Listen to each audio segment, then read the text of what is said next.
The church was packed, wooden pews creaking under the weight of generations, hands clutching Bibles, rosaries, and secrets. Incense curled lazily toward the high rafters as stained glass saints cast fractured colors on the bowed heads of the congregation. It was supposed to be an ordinary Sunday, but when the man in the white priest's robe stepped onto the pulpit, silence swept through the room like a final breath. He was tall, solemn, and strangely serene. His eyes scanned the room not with judgment, but with knowing. And then he spoke. His voice didn't match the holiness of the robe he wore. It was low, raspy, and forked, like something slithered beneath his words, and his tongue just slightly split at the tip. "They called me cursed," he began, and the first row leaned forward, tense. "They said I spoke like a serpent, but I only repeated the lies they whispered behind closed doors." A sharp collective gasp rang out. The words fell like a blade across the church. Whispers erupted. A man clutched his wife's hand. A young girl crossed herself. And in the front pew, an elderly woman let out a thin, trembling cry before collapsing. Sideways, someone shouted her name. Mama Igioma. The man at the pulpit didn't move. He only watched as the chaos unfolded around his mother's still body. And then flashback. Elijah was 7, tiny shoulders stiff with confusion, standing in front of a blackboard in a stuffy classroom. Chalk dust danced in the sunlight as he tried to answer a question, his voice soft but marked with a strange, serpentine hiss. "TH 12 plus 1 is TH 13. The classroom burst into laughter, high-pitched, cruel. The teacher blinked, then slowly stepped back, eyes narrowing. She didn't laugh. She looked afraid. Elijah's smile faltered. He didn't understand. His lips trembled as he looked around, hoping for kindness, but all he saw were pointing fingers and wide-eyed fear. That day, no one held his hand. No one told him he wasn't broken. That day, the serpent in him was born. Elijah was born into silence and suspicion. Raised in a cramped 2-bedroom apartment in a working-class Nigerian-American neighborhood, his childhood was shaped more by fear than affection. His mother, Mama Ruth, ruled the home like a prophet with a wooden spoon in one hand and a Bible in the other. A deeply conservative woman, she lived for appearances, spotless Sunday dresses, iron tablecloths, and the illusion of a godly home. She was the kind who prayed louder when guests were around, who smiled for the pastor but whispered judgment into her children's ears. The moment the door closed, when Elijah's father, Joseph, left them without a word before Elijah's 3rd birthday, Ruth never spoke his name again. Only once did she say, with bitterness bleeding from her teeth, "Weakness runs in men who refuse to kneel." From a young age, Elijah was marked not by visible scars, but by something more unsettling. His voice, whenever he spoke, a faint hiss would curl around his words, unnatural and eerie. At first, it was dismissed as a speech impediment. But neighbors began to whisper, snake-tongued. They called him Omo Ajako, child of the lizard. Mama Ruth heard them too, and instead of shielding her son, she turned those whispers into gospel. She dragged Elijah to prayer vigils, where women in wrappers laid hands on him and shouted in tongues. She forced him to fast, sometimes for days, hoping starvation would drive the demon out. She once made him kneel in front of their living room crucifix, confessing sins he had never committed: lust, pride, blasphemy, just to see if the truth would change the sound of his voice. His only lifeline was his older sister, Amara. Bold, bright-eyed, and defiant, Amara didn't care what the neighbors said. She stood between Elijah and their mother like a shield made of soft rebellion. She taught him how to hum to control his speech, how to read so he could find other voices to live through. But the home was too tight for her fire. Amara left when she was 17, slamming the door behind her and vowing never to let faith become a weapon again. Elijah was 12. He cried that night until his throat burned. But no one came to comfort him. The only place Elijah found peace was the church, ironically, the same place that condemned him. After Sunday services, when the building emptied and the smell of jollof rice and sweat drifted out into the streets, he would slip behind the altar. There, beneath dusty choir robes and old hymnals, he'd lose himself in book psalms, African folktales, science texts, anything he could find. Music became his sanctuary too. He'd sit quietly near the organ, listening as the choir rehearsed. Though he never dared to sing aloud, he memorized every harmony, every note. It made him feel human. Now, at 28, Elijah is a priest. His soft-spoken sermons are like whispered rain, calm, poetic, careful. His tongue still splits slightly at the tip, but no one dares speak of it anymore. The same community that once recoiled from him now bows its head for his blessings. They call him Father Elijah. They trust him. They seek his prayers. But they do not know him, not truly. Not the child who trembled under his mother's hand. Not the boy who once believed that God had made a mistake in creating him. He lives in a modest home beside the church, neat and unadorned, with a single chair in the corner where he reads every night. His mother, now elderly and frail, still sits in the front pew each Sunday, her eyes closed tightly when he preaches, as if refusing to accept what her son has become. She no longer scolds him, but the silence between them is colder than any rebuke. And Amara, she has not returned. She sends postcards from New York once a year. No return address. Just a note. Asterisk, keep your light, Eli. Don't let them snuff it out. Asterisk, to the outside world. Father Elijah is a man of peace, a vessel of grace. But beneath the robes and ritual lies a coiled truth, waiting, a truth shaped by abandonment, silence, and a voice no one wanted to hear. Until now, it happened on a Wednesday morning. No thunder, no omen, just silence. Mama Ruth was found slumped over her kitchen table, head resting gently beside a cup of cold tea. The neighbors said she looked peaceful, as if she had finally laid down a burden too heavy to carry. But for Elijah, the news cracked something deep inside him. Despite their distance, despite the decades of judgment and silence, she had been his mother, unyielding, immovable, and ever-present. Her absence echoed louder than her sermons ever had.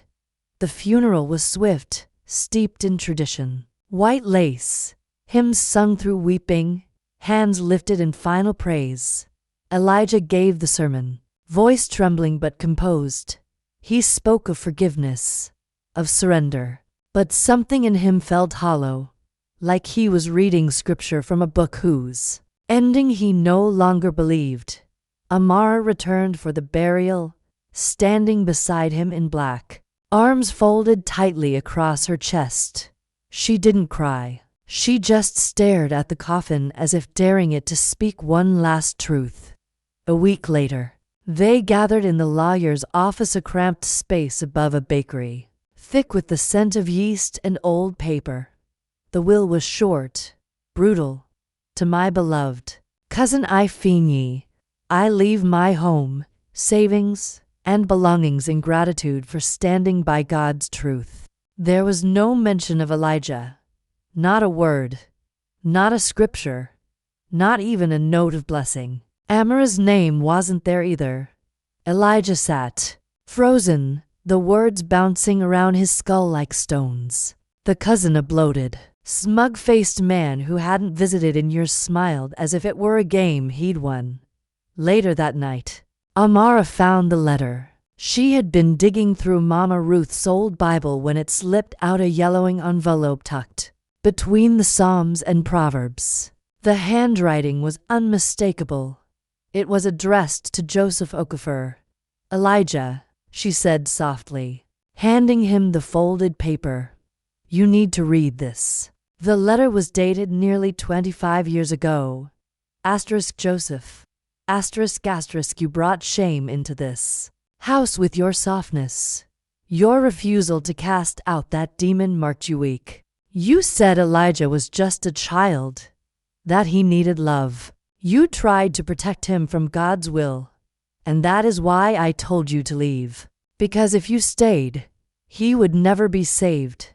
I see now he carries more than I can fix. But still, you defied me. That makes you unfit.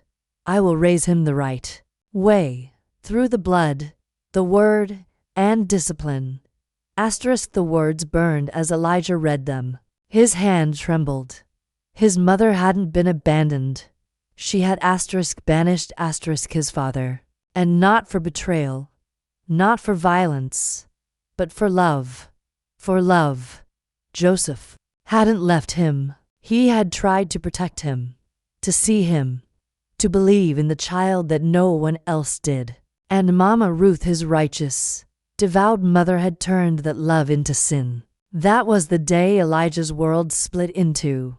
Everything he believed about his life, about his suffering, had been rooted in a lie. He stumbled out into the church courtyard that night, breath hitching, head pounding. The sanctuary windows glowed behind him, but he couldn't bear to enter. Not when the God he had preached about felt suddenly distant. Not when the truth laid bare revealed how faith had been twisted into a weapon in his own home. He looked up at the dark sky, hands trembling at his sides. What else have I been wrong about? He thought. If my father wasn't the villain, then who have I been praying to all these years? The cross atop the church seemed to mock him now, its silhouette, sharp and unforgiving. And for the first time in his adult life, Father Elijah was no longer sure if he believed. Elijah stood at the pulpit, robes pressed and hands steady. But there was something new in his voice, an edge, a tremor. Gone were the gentle metaphors and soft parables. Now, his sermons cracked like thunder. "We must speak the truth," he said one Sunday, eyes sweeping over the congregation. "Even when it wounds, even when it reveals what we've buried to keep our pride intact." The church sat frozen. Eyes widened. Mothers pulled children closer. Some nodded slowly. Others looked away. The elders, seated in their front row thrones, shifted uncomfortably. That afternoon, Elijah was called into the vestry. Elder Naji, the most senior among them, folded his hands like a disappointed grandfather. "Your tone is changing, Father Elijah," he said. "You were chosen to shepherd, not to stir unrest. Stick to the word. Leave the past to God." But Elijah couldn't. Every time he stepped into the sanctuary, he saw ghosts. He heard his mother's voice, shrill and commanding, dragging him by the arm through alleyways and down back roads to meet self-proclaimed prophets. "He speaks with a demon's tongue," she had cried. "Cast it out, Lord." At 7 years old, Elijah had stood in the center of a circle, surrounded by sweating men with anointing oil and loud voices. Hands pressed on his forehead until he collapsed. When he woke, they said he had been delivered. But the hiss remained. So did the shame. He remembered the beatings, thick leather belts, wooden broom handles. "For your own good," Mama Ruth would say, wiping her brow after. "You mustn't let Satan live in your mouth." And the closet dark, musty, filled with the scent of mothballs and dust.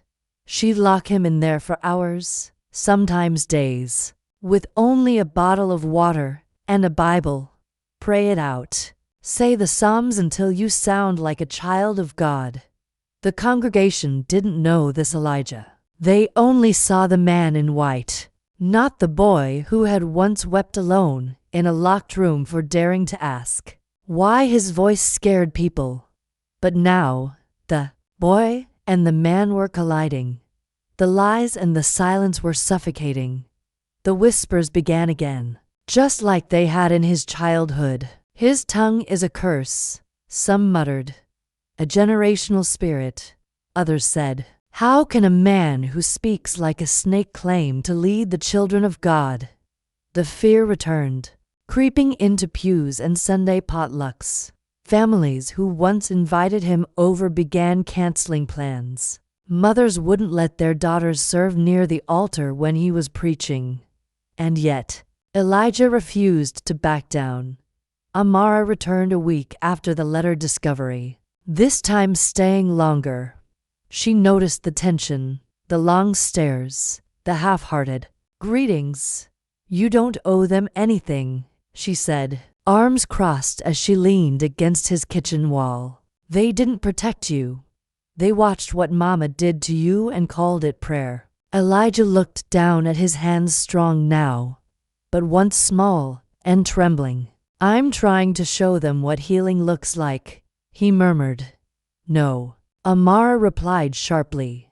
You're trying to earn love from people who only understand obedience. That's not healing. That's martyrdom. But he couldn't let go. Not yet. His sermons became darker, laced with veiled indictments. He spoke of secrets hidden in holy spaces, of wounds passed down like heirlooms. He stopped quoting the more comforting scriptures. Instead, he turned to verses about fire, about temples torn down, about prophets crying in the wilderness. The elders were losing patience, but it wasn't just them. Deacon Malik, a young, charismatic man who had always eyed Elijah's role with ambition, began publicly challenging him. He smiled too wide when speaking, but his words struck deep. A man who speaks like a serpent cannot lead God's people, Malik said one Sunday during a youth forum, his voice clear and righteous. We need a shepherd who speaks with the tongue of heaven, not the hiss of hell. It wasn't subtle, and it worked. More members began siding with Malik. Attendance started to dip. Donation envelopes came back empty. The whispers became louder, more emboldened. Elijah stood alone in his quarters many nights, sleepless, surrounded by silence. He stared at the mirror, at the barely noticeable split in his tongue, something so small, yet powerful enough to define his entire life. Did I become a priest to heal others, or to convince myself I wasn't evil? He knelt to pray. But the words didn't come easily. Not like they used to. He whispered them anyway, not out of belief, but desperation. God, are you still listening? But the silence that answered felt too much like the closet. Too much like Mama Ruth's house. Too much like being 7 and waiting for someone to say, you're okay. You're good. You're not a curse. And no one ever did. The letter arrived folded in gold-trimmed parchment, formal, heavy with the weight of authority. Elijah was summoned before the church council, a gathering of elders, deacons, and founding members. Their titles stacked higher than their truths. The official charge was heresy, but the real crime was that he had told the truth too plainly, too bravely. They said his sermons caused division, that he sowed doubt in the minds of believers, that he had blasphemed against the sanctity of church order, by implying the church had failed the wounded, the silenced, the forgotten. The trial took place in the sanctuary, transformed into something colder. No choir, no stained glass warmth, Just long tables, stern faces, and the murmur of witnesses seated in pews like spectators waiting for a man to fall. Elder Naji led the interrogation, his voice laced with disappointment. "You have called our church corrupt," he began. "You have accused your brothers of sins we cannot verify. Do you realize the damage your words have done?" Elijah stood in his robes, eyes steady. "I didn't create the wounds," he said. "I only stopped pretending they weren't bleeding." They pressed him harder, tried to catch him in contradictions. Deacon Malik stood with smug confidence, shaking his head. "You're not here to cleanse the temple, Elijah. You're trying to burn it down because it never accepted you." Elijah took a breath, then calmly reached into his bag. He pulled out a small audio device and a folder. He placed them on the table in front of him. "These are recordings," he said. "Testimonies, given freely, with consent, from victims in this very church, children, women, men who came to me for spiritual guidance but were first harmed by the ones meant to protect them. I never used these to accuse. But now, with your judgment upon me, I release them." Gasps filled the room. One by one, voices played shaky, tearful, brave, stories of manipulation, coercion, and abuse, of pain buried under pews, behind confessions, between verses. And then came the voice of a young girl, soft and broken, speaking of Deacon Malik. She named him, described the night he cornered her in the choir room, said he told her God wouldn't listen if she disobeyed him. The room fell deadly silent. Malik stood frozen. His mouth opened, then closed.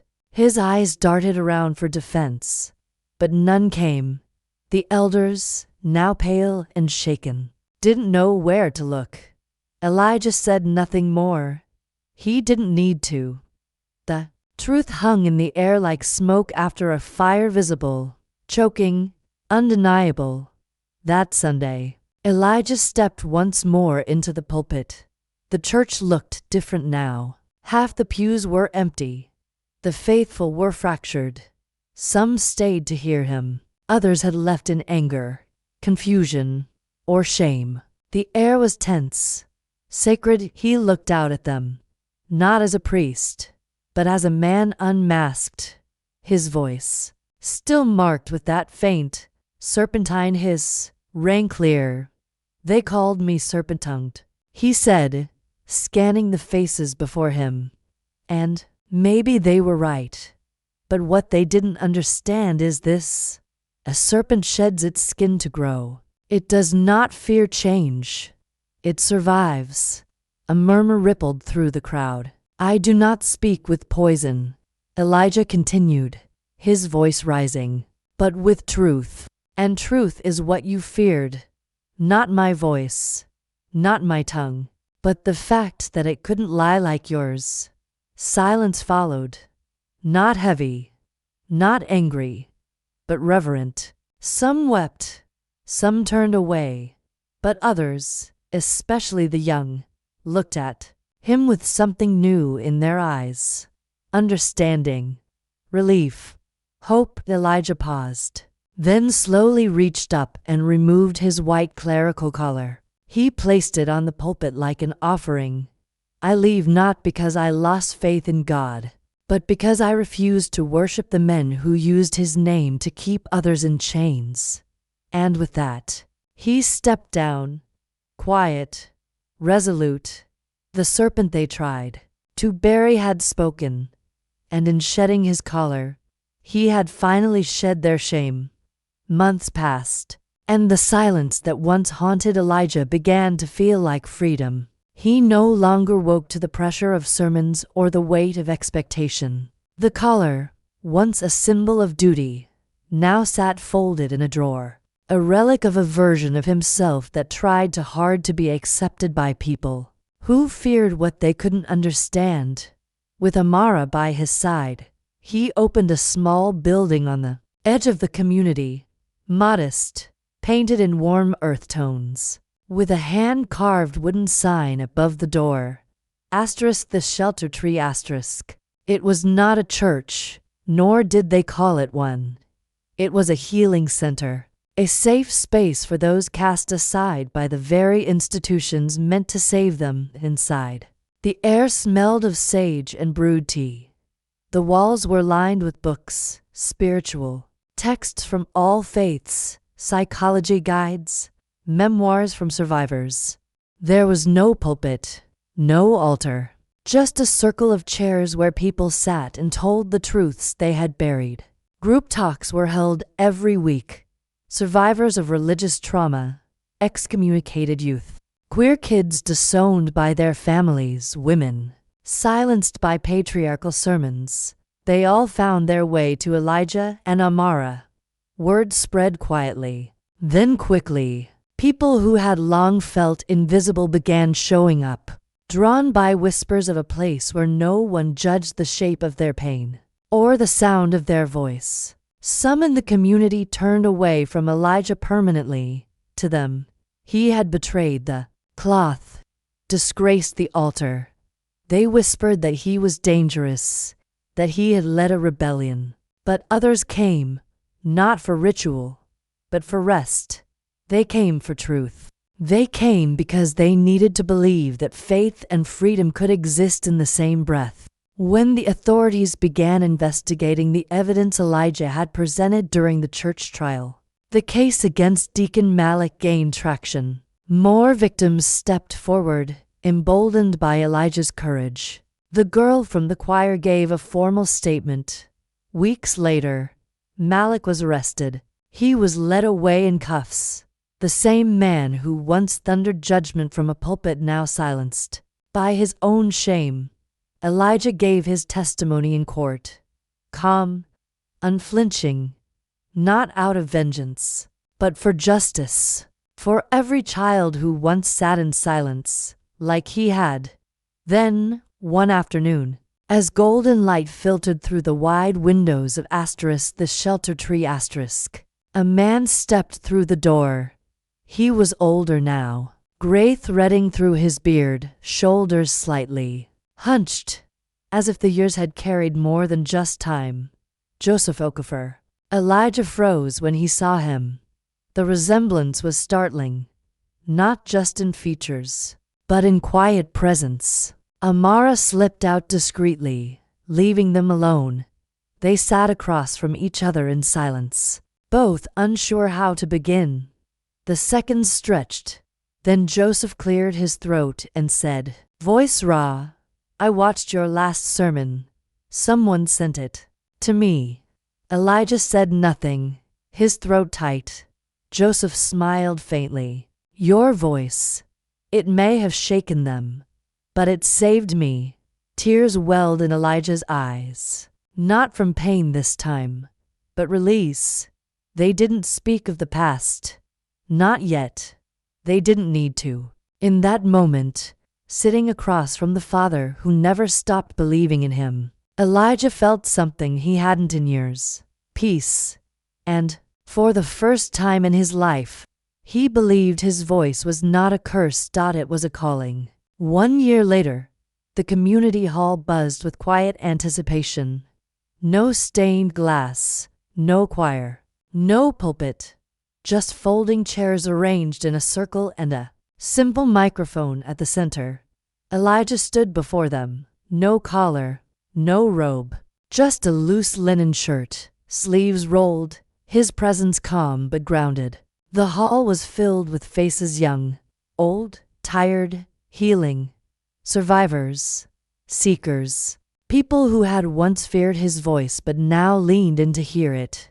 He spoke not with grandeur, but with honesty, about growth, about truth, about the beauty of imperfection. His voice still carried that faint hiss, but it no longer felt like something to hide. It was a part of the rhythm now, part of the music. During the Q&A, a small boy raised his hand, eyes wide with curiosity. Why don't you fix your voice? He asked, innocently, not with cruelty, but wonder. The room fell silent. Elijah smiled gently, walked a little closer to the child, and crouched just enough to meet his eyes. "Because," he said softly, "it's not broken." There was no applause, just quiet understanding. Heads nodded. A few smiled. A few wept. He handed the mic to the next speaker and stepped down, not as a leader, not as a priest, but as one of them. As he moved through the crowd, no one bowed, no one flinched. Someone touched his shoulder in thanks. Another handed him a cup of tea. For the first time in his life, Elijah wasn't feared. He wasn't worshipped. He wasn't questioned. He belonged.